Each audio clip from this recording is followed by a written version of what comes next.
Hi, I'm back in the car, just like the good old days of a month and a half ago. Um, so I saw the new I Know What You Did Last Summer, and I got out of the theater and I recorded a video, and I thought, no, no, no, no, no, no, no, no, no, no. You can do it better. And I started driving for a little bit and then found another parking lot, and I'm like, okay. So, is it good? Is it bad? Was I hooked?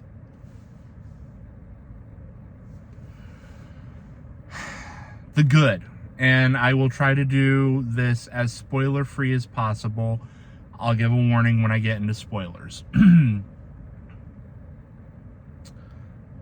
From a technical standpoint, it is not the worst in the franchise. I walked in knowing that. Had a thought earlier today that, this franchise and Scream are so intrinsically linked. It's kind of like that meme from Borat, that scene where, yes, this is my neighbor, he is pain in the asshole. And all I could think is, hey, we have Scream going, these fucking franchise is pain in my asshole. I get sequel 1 year later, it gets sequel 1 year later. I get TV show, it gets TV show. I get legacy sequel, it gets legacy sequel. I get critical acclaim, it does not. Great success, and I am sorry for that. So the movie is 4th of July weekend, 5 young adults, they're in their mid-20s. There's an accident, somebody dies, they agree to keep their involvement a secret. 1 year later, somebody gets a note that says, I know what you did last summer. There's somebody in a slicker going around killing people, hijinks ensue. This is very much a legacy sequel, and it does acknowledge the first movie like you would want it to. There's just a lot of I like about half of our cast. One of the characters I really do like is Teddy. He is this movie's Barry, and he is perfection. I love him. He is literally the only character that I'm like, I don't care what happens to anybody else. I know this motherfucker ain't getting out of here, but I want him to. I want him to more than our leads, any of them. No, I like him.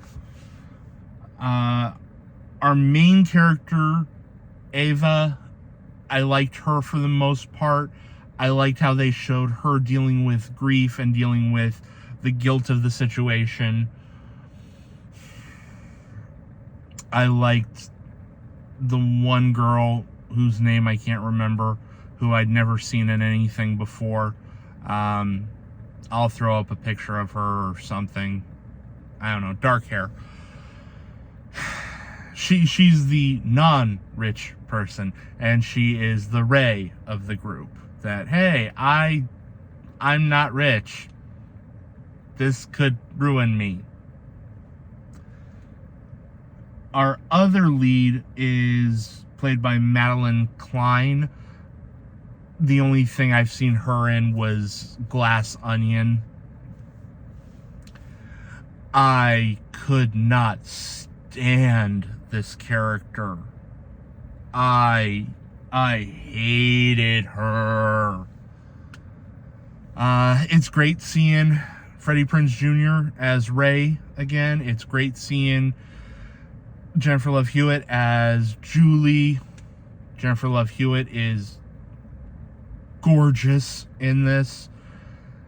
I like that they gave her tattoos and a nose ring. And they really have this thing about okay, well, she became a professor, and her introduction, she's talking about grief and trauma, and she says, either you take care of your trauma or your trauma takes care of you, and I loved it. The fisherman is intimidating. They give the fisherman heavy boot steps, and fantastic. This is a whodunit, and it actually knows how to be a whodunit, unlike the other movies in the franchise. There's times that you're sitting there watching it going,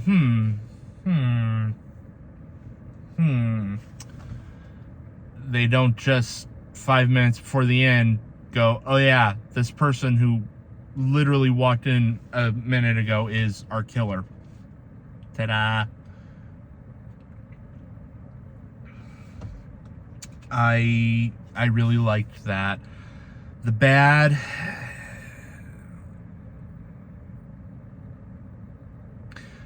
Southport in the original felt like a fishing town.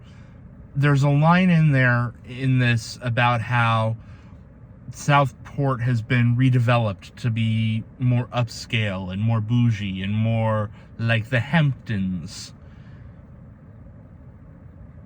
But it never feels like they're in the same location.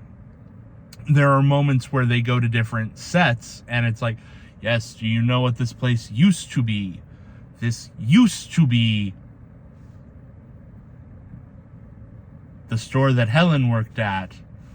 And it's like, okay. Doesn't feel like it. I get it, but it just doesn't... And that's kind of the big problem with this, is there's a lot of things in it that are like, hey, remember this?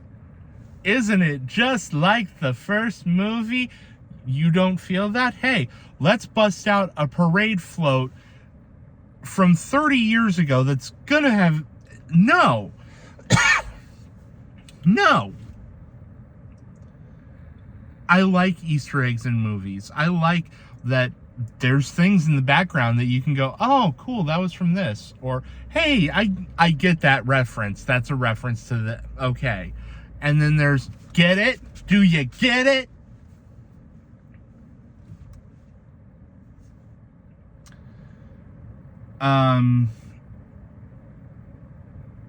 Julie and Ray are in it about as much as I thought they would be. It's a 2-hour movie. Julie's in it maybe 10 minutes. Ray is in it for like 20. It's about how I figured it would be.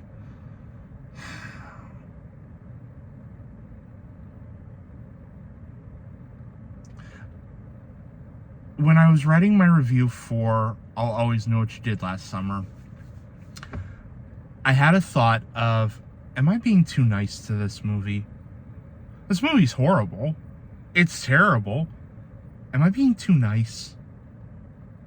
And watching some other movies that I haven't liked, but I've reviewed, and I've gone, am I too nice about this? Am I too nice with my review of this?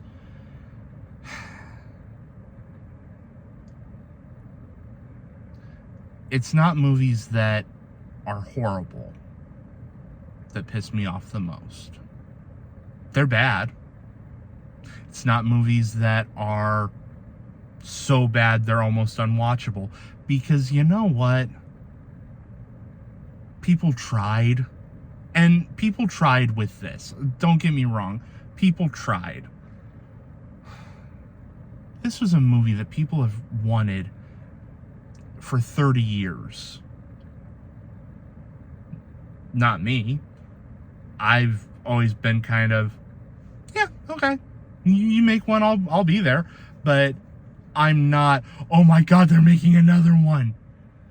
It's not Scream for me. It's not Nightmare on Elm Street. At this point, I would be like, oh my God, it's happening for another Friday the 13th or something like that. The first two movies have never been good, but they're comforting. I have nostalgia for them because I grew up in that era. And with that in mind, somebody's going to grow up with this, and they're going to love it. And they're going to be nostalgic for this. So, spoiler alert, spoiler alert. They had no reason to bring back Jennifer Love Hewitt as Julie James. They didn't.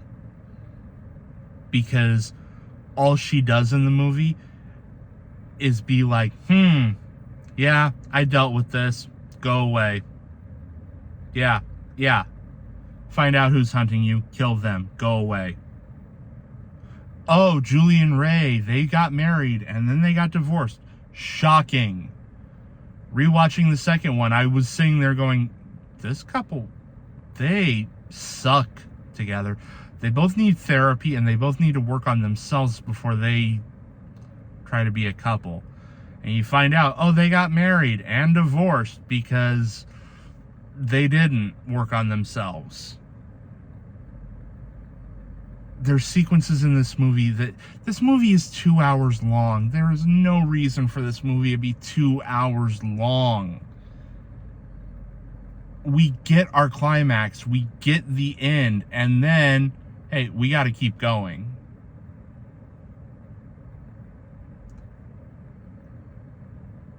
So, again, spoiler, the one killer, you find out, knew the victim that they ran off the road, that was part of the accident. And it's somebody in the friend group. And motivation, great. 10 out of 10. No notes. Love it. Perfect. And I'm watching it and I'm going, And I hadn't pegged her as the killer until like 5 minutes before she's revealed. And I'm sitting there going, we're doing a Scream thing, aren't we? There's more than one killer. There's more than one killer here. There's more than one killer. Our other killer is Ray.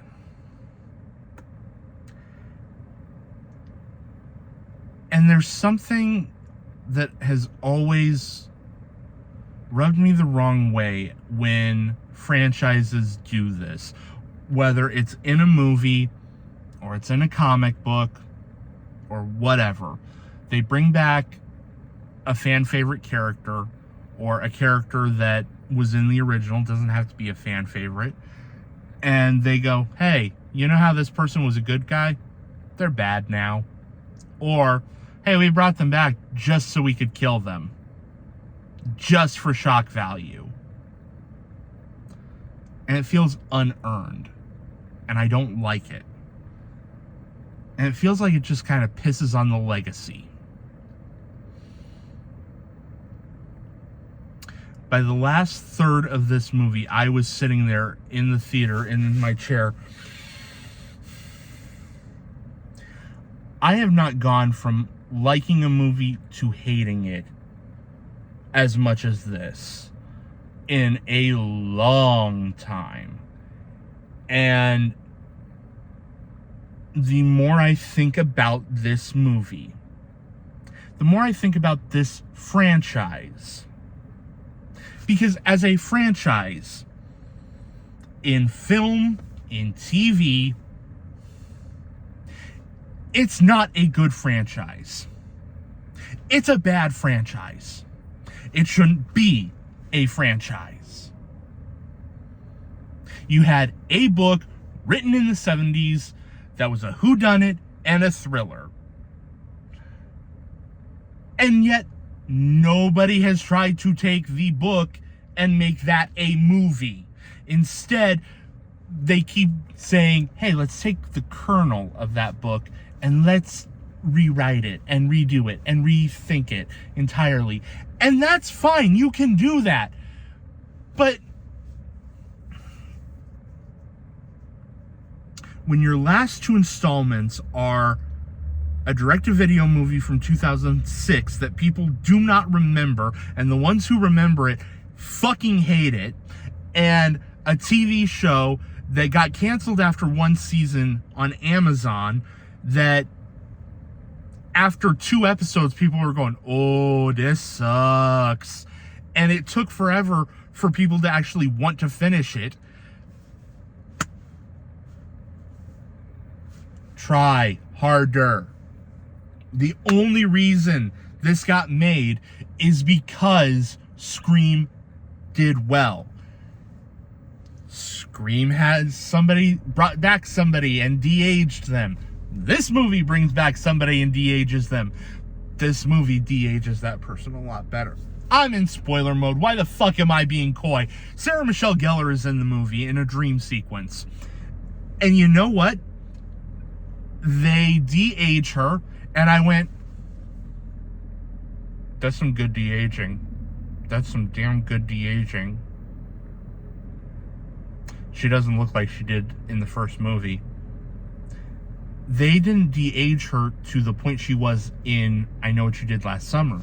They de-aged her to the last season of Buffy. Which, you know what? Fine. And for the most part, it looks great. And this is what fucking frustrates me about this goddamn movie. It tries. It has moments where it's great. It does good things. And then it fucking pisses all over it and gives you the worst fucking writing that they can. They give you characters that fucking suck, that you want to see die. Guess what? That bitch lives and has a fucking quip at the end about how, this could have been avoided if men went to therapy. And I'm sitting there going, I have therapy on Saturdays. Fuck you. Fuck you. Fuck you forever. Fuck you.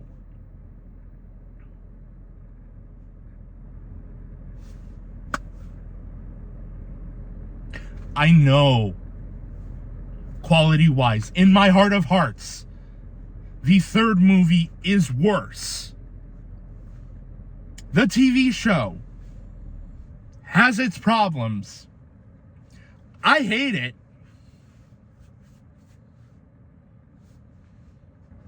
Rather rewatch that than see this again. I'd rather rewatch the third movie than see this piece of shit again. And guess what? They set up a fucking sequel in the mid-credits. Yeah, and even in the very last scene before the credits roll, there's a thing of, oh, I guess this person isn't dead. We should go kill her before she tries to kill us again.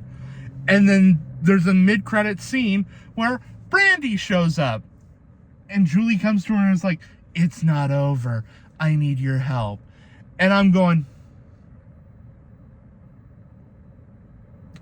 go fuck yourself. Fuck you, movie. Fuck you.